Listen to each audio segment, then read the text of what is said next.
আসসালামু আলাইকুম দর্শক, খুবই গুরুত্বপূর্ণ একটি সংবাদের কারণে আপনাদের সামনে হাজির হতে হলো। সরকারের গুরুত্বপূর্ণ প্রভাবশালী অন্যতম উপদেষ্টা আসিফ মাহমুদ সজীব ভুঁইয়ার বিরুদ্ধে চাঁদাবাজির খুবই গুরুত্বপূর্ণ একটি প্রমাণ আমাদের সামনে এসেছে। আমরা এতদিন জেনে এসেছি এনসিপির অনেক শীর্ষ নেতা, কোনো শীর্ষ নেতা সরাসরি চাঁদাবাজিতে অভিযোগ কিংবা তাদের বিরুদ্ধে তদবির বাণিজ্য, নিয়োগ বাণিজ্য, দখল বাণিজ্য ইত্যাদি ইত্যাদি অনেক অভিযোগ আমাদের সামনে এসেছে। কোনোটার অবশ্যই প্রমাণও মিলেছে। সরকারের কোনো উপদেষ্টা যে এইসব কাজের সঙ্গে জড়িত সে ধরনের অভিযোগ আমাদের সামনে এসেছে। কিন্তু আসিফ মাহমুদ সজীব ভুঁইয়ার ভয়ঙ্কর চাঁদাবাজির যেই তথ্যটি, যে প্রমাণটি আমাদের সামনে এসেছে, সেটি এখনও পর্যন্ত অভিযোগ অবস্থায় রয়েছে, কিন্তু আসলে প্রমাণ করবে কে?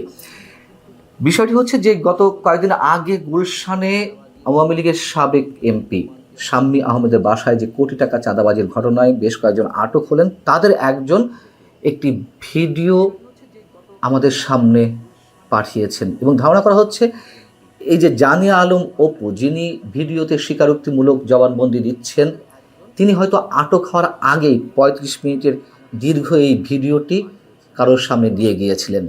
কেন দিয়ে গিয়েছিলেন? তিনি সংশয় প্রকাশ করছেন যে এটি না দিয়ে গেলে তাকে হয়তো অন্য কোনো ট্র্যাপে ফেলা হবে, তাকে দিয়ে অন্য কোনো স্টেটমেন্ট আদায় করা হবে। এবং এই ঘটনাটি এরই মধ্যে, বা এই ভিডিওটি এরই মধ্যে ভাইরাল হয়েছে, কোনো গণমাধ্যমে নিউজ আকারে এসেছে। এই ভিডিওতে জানিয়া আলম অপুকে বলতে শোনা যাচ্ছে, গুলশানের চাঁদাবাজির ঘটনায় টাকার ব্যাগ নিতে যে ছেলেকে দেখছেন সেটা আমি, অর্থাৎ জানিয়া আলম অপু নিজের কথা বলছেন। আপনারা একটি ফুটেজের মাধ্যমে দেখেছেন যে সমন্বয়করা চাঁদাবাজিতে জড়িত। যে সমন্বয়ক গত বছর ছিল মহানায়ক, তারা হয়ে গেল চাঁদাবাজ। তিনি বলছেন, আমার কিছু প্রশ্ন আছে। আপনারা কি জানেন ওই দিন ভোর 5টায় ওই জোনের ডিসি এসিকে অবগত করে একদম অফিসিয়াল প্রসেসে পুলিশকে সঙ্গে নিয়ে শাম্মীর সেই বাসায় আমরা অভিযান চালাই? কি ভয়ঙ্কর কথা! যদি সত্য হয়ে থাকে তার এই বক্তব্যগুলো, যে পুলিশকে অবগত করে চাঁদাবাজি করতে গেছে। আপনারা কি জানেন সেই অভিযানে যাওয়ার আগে গুলশানের কোনো একটি জায়গায় উপদেষ্টা আসিফ মাহমুদের সঙ্গে আমার কথা হয়? মিডিয়ায় সেই বিষয়টি নেই কেন? আগের রাতে অভিযানের বিষয়টি মিডিয়ায় ধামাচাপা দেওয়া হলো কেন? তিনি বলছেন যে গুলশানের এলাকায় যে 5 স্টার হোটেল ওয়েস্টিনের নিচে সাদা সিএস মোটো বাইকে হেলমেট মাথায় একজন উপদেষ্টা আমার সঙ্গে কথা বলছিলেন। তিনি আসিফ মাহমুদ সজীব ভুঁইয়া, স্থানীয় সরকার বিষয়ক উপদেষ্টা। রাত 4টার সময় একজন উপদেষ্টা কি কারণে গুলশানের মতো অভিজাত এলাকায় আসেন?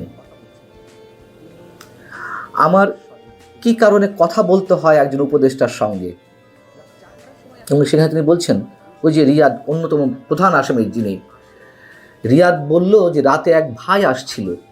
এবার আপনারা মেলান, শুধু ওই ভাই নয়, অর্থাৎ আসিফ মাহমুদ সজীব ভুঁইয়াই কেবল নন, আরও যে ভাইরা আছে সব ভাইরাই এসব কাজে জড়িত। এবং এটা ওপেন সিক্রেট।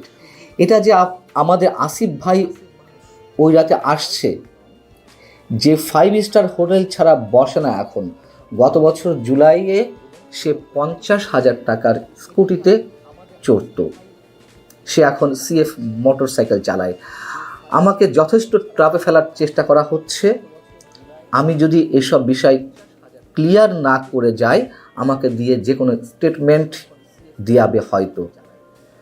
তিনি আরও বলছেন, ভোরবেলায় আইন শৃঙ্খলা বাহিনীর সেই অভিযানের তথ্য কেন নেই? অভিযানের সময় আমরা বুঝতে পারি শাম্মী সেখানে ছিলেন। তথ্য পেয়ে তিনি পালিয়েছেন।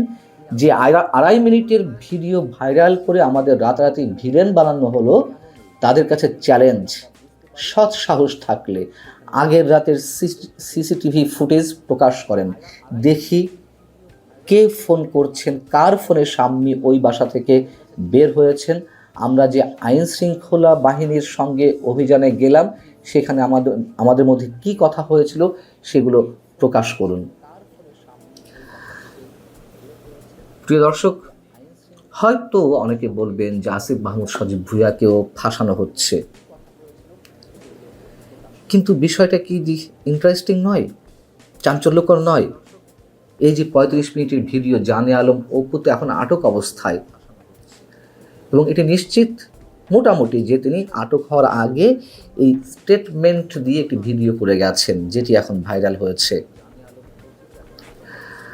আসিফ মাহমুদ সজীব ভুঁইয়া সরকারের খুবই খুবই প্রভাবশালী একজন উপদেষ্টা, ছাত্র প্রতিনিধি হিসেবে যিনি সরকারে জয়েন করেছেন। তার বিরুদ্ধে অসংখ্য অসংখ্য অভিযোগ। আমি একটু আগেও যে ভিডিওটি তার সম্বন্ধে দিয়েছি, তিনি নির্বাচনে ঘোষণা দিয়েছেন তিনি প্রার্থী হবেন, কোন দল থেকে প্রার্থী হবেন সেটি যদিও পরিষ্কার করেননি, কিন্তু পুরো কথা হচ্ছে যে সরকারি উপদেষ্টা পদে থেকে তিনি বলছেন নির্বাচনে লড়বেন। সেই ব্যক্তি এখনো পর্যন্ত কেন, কিভাবে এখনো মন্ত্রী পদমর্যাদায় উপদেষ্টা পদে থেকে যান? এবং নানান ধরনের অভিযোগ তো আমাদের সামনে আসছে এনসিপির শীর্ষ নেতাদের সম্পর্কে, যেগুলো সত্যতাও পাওয়া যাচ্ছে, এবং কোনো কোনো ক্ষেত্রে তারা শোকজ করছেন। কখন করছেন? যখন অভিযোগগুলো ভাইরাল আকারে ছড়াচ্ছে, শুধু অভিযোগ নয় তথ্য প্রমাণ সহ, তখন তাদেরকে শোকজ করা হচ্ছে। এর আগে তো কারোর বিরুদ্ধে কোনো শোকজ করা হচ্ছে না, বা আমরা অনেক কিছুই জানি না যে কে কোত্থেকে কীভাবে অঢেল সম্পদ অর্জন করছেন। এগুলো আস্তে আস্তে সব বের হবে। এবং জানে আলম অপু আরও একটি গুরুত্বপূর্ণ তথ্য দিয়েছেন, মানে অনেকে যখন আটক হয়েছে তখন পর্যন্ত সম্ভবত তিনি আটক হননি। এরই মধ্যে প্রথম পর্যায়ে যারা আটক হয়েছেন তাদের কাউকে 10 দিনের রিমান্ডে নেওয়া হয়েছিল। জানে আলম অপু বলছেন যে 10 দিনের রিমান্ডে, চাঁদাবাজির ঘটনায় 10 দিনের রিমান্ডে নিতে হয় কি জন্য? কোনো আসামিকে তিনি কি হত্যা করেছেন, হত্যা মামলার আসামি?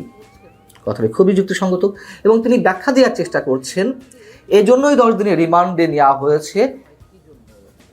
অন্য ধরনের স্ক্রিপ্ট তৈরি করা হবে, সেই স্ক্রিপ্ট অনুযায়ী সংশ্লিষ্ট আসামিদের মুখ থেকে বক্তব্য বের করা হবে। এ কারণেই 10 দিনের রিমান্ড। এর বাইরে কেন এত দিনের রিমান্ডে নিতে হবে? এবং ওই ভিডিওর সঙ্গে একটি সিসি ক্যামেরা ফুটেজে যুক্ত করা হয়েছে, যেখানে তিনি দাবি করেছিলেন যে আসিফ মাহমুদ সজীব ভুঁইয়া একটি মোটরসাইকেলে এসে তার সঙ্গে কথা বলছেন এবং হেলমেট মাথায় দিয়ে। সেই সিসিটিভির ফুটেজও এর সঙ্গে যুক্ত করা হয়েছে।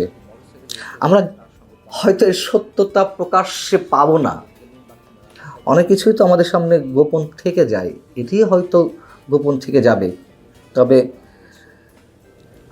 যে অভিযোগগুলো জানে আলম অপু করেছেন, খুব কি অস্বাভাবিক কাল্পনিক কোনো তথ্য আমাদের সামনে তুলে ধরেছেন। ভালো থাকুন সবাই।